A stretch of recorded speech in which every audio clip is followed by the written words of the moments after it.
The eye of Hurricane Harvey, which is now a strong Category 4 hurricane. I mean, it's still strengthening. The eye wall is really strong on the west side. Rockport right now is being hit by 100 to 110 mile per hour winds.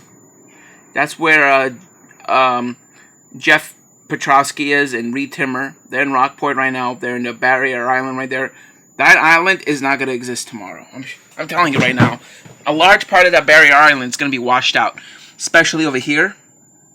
We're having the onshore fetch.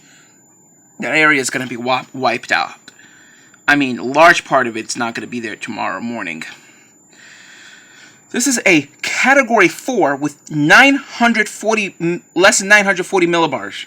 And it's still coming on shore. I mean, it's very slowly moving. Look, in 30 minutes, it's hardly budging. I mean, look at this. This eye is going to remain like it's like crawling right now. It's hardly moving at all. It's moving like at 5 miles an hour. If anything, the eye is actually now moving directly north instead of northwest. And then the storm is probably going to loop back over the water in a few days. So this is unbelievable. And let me show you the satellite. Hold on. So here's what Harvey looks like on satellite. On infrared. I mean, look at this. I mean, look at that eye. I mean, this is as perfect as an eye you can have. I mean, look at this. This is a perfectly symmetrical eye. I mean, look at that. Let me move the mouse out of the way. Look at it. I mean, it's just amazing. I mean, it seems like the eye is already on shore. You see the little part of it right over there? Literally coming on shore. I'm going to show the mouse. Looks like it's already coming on shore. Looks like it already made landfall. But if you check out the radar, the eye is actually still offshore. They're actually being battered by the eye wall right now. So Rockport is being battered by the eye. So is the towns of, right along the barrier island. So Rockport and some of the coastal island towns are being battered by the... so Rockport is being battered. So is... So Rockport right now is getting the full brunt of the storm right over there. Rockport. They're getting the full brunt. That's where Jeff Petrosky is and Reed Timmer. They're getting the full brunt right now. I'm actually going to go to weather.com right now. Maybe I could see some of the live videos that are going on there. Because this storm is awful. And look at that. I mean, look at it. It's freaking coming on shore right now. It's making landfall right now. Oh my God, a tiny part of it had already come on shore. So this area is probably getting 120, 130 mile an hour winds. Gusts probably 150. The worst part is actually over here. This is where we could be getting us 150, 160. Here you might be getting us the same 110, 120 mile per hour winds. I mean, look how far the hurricane extends offshore. This is unbelievable. I'm going to go to weather.com right now. So... Anyway, yeah, the Weather Channel, I couldn't find anything there. I don't have the Weather Channel here, so I'm just going to stream this hurricane as it's making landfall. My prediction is we're going to have a 12 to 15 foot storm surge. I was expecting 20 feet, but that's if it became a 5. Thankfully, it did not become a 5, and it only became a 4. And also, we might get a coastal storm next week that will be Irma. I said Irene, but it would have been called Irene had it not been retired. But now its name is Irma, which is the same name as the witch, as the story Witch. Will, Irma, Tyrannic, Cornelia, Helen. But that's not important. But Irma could form early next week and go up and then off the coast, giving some rip currents. So there's a good chance of rip currents, next week. Okay, so here's the thing. Irma's going to form next week, and way down the pike, maybe 2 weeks from now, there's a chance it might be another hurricane, crossing the Atlantic.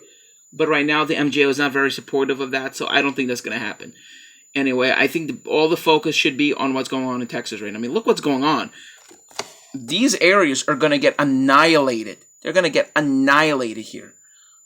All these areas here, that I'm pointing out, are going to get annihilated. I mean, not completely annihilated, but you know what? Hurricane Charlie. Remember Charlie that hit South Florida in 2004? It's gonna be like that, except a little worse because the storm is a little stronger. It's a little wider, has a wider wind field, more storm surge. There's definitely gonna be a surge issue, and some of these areas here could get up to 4 feet of rain. 4 feet of rain. This could be the deadliest storm since Katrina, potentially. To directly kill people in the United States. This could be the deadliest storm since Katrina.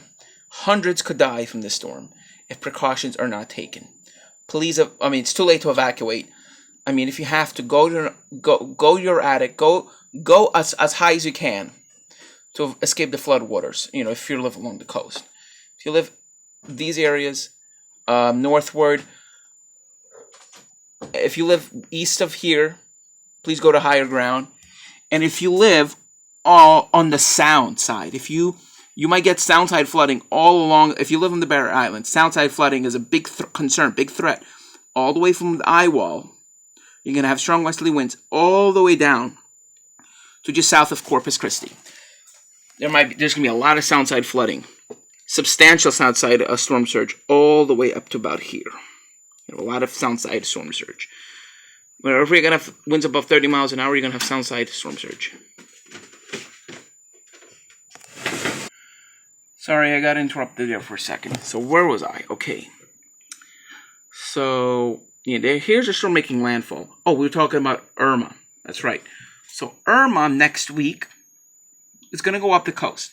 But what Irma will not do, as some of the models have been suggesting, is hook in. Yes, it's going to be a high pressure system northeast of New York. Basically, I'm going to show you what's going to happen. I'm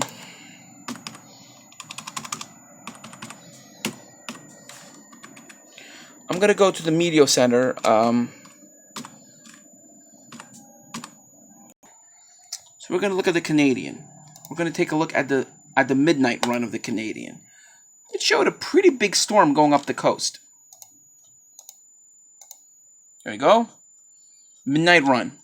Showed a pretty big storm going up the coast. Being off the coast of the Carolinas, you got 979 millibar minimal hurricane off the Carolinas. Go to hour 108, you got an intense single-out hurricane going up the coast, making landfall right over, Rhode Island, basically, as a strong tropical storm minimal hurricane. Let's go back to hour 78. Actually, no. Let's go back to hour 66. 988 millibars. Let's go 12 hours later. Now you have a 976 millibar hurricane, which looks even more impressive. But now let's go to hour 78. You got a 970 now. 971. But look, it's a little further east. So now we're going to go to hour 90. Now you're going to have a 972. 972.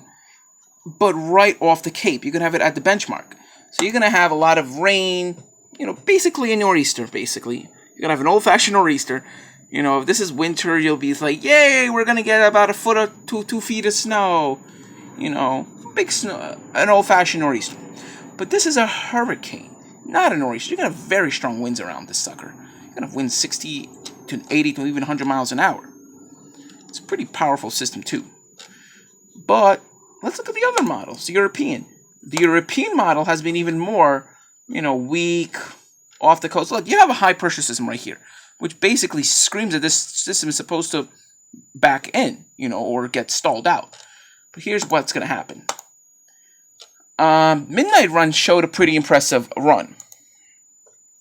It has a 99 millibar storm, riding up the coast, and passing pretty far out. But even more impressive is what's going to happen with here. You're going to have Harvey going back off the coast, according to this run of the European, and re-intensifying. This is according to this run. Into a hurricane again. But keep in mind, this is this run. So I'm going to go back to hour 120. This run shows a much different track. Now look, you have a much weaker storm with 1,004 millibars and a weaker Harvey. Anyway, this is going to cause catastrophic flooding, nevertheless. So see, it shows it basically stalling and then just going inland. Nothing too impressive. I mean, in terms of strength, but rainfall is going to be catastrophic. 4 feet of rain. This is going to be 100 times worse than Allison. Well, thank you for watching. My prediction is up to about 45 inches of rain in some places.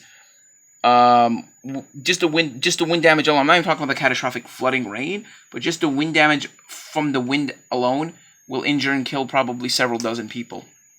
And storm surge flooding, probably another dozen. We're looking at I'm thinking at least 50 to 100 people potentially being injured or killed by the storm. And I hope I'm wrong, but that's what's likely going to happen. Thank you for watching. Bye.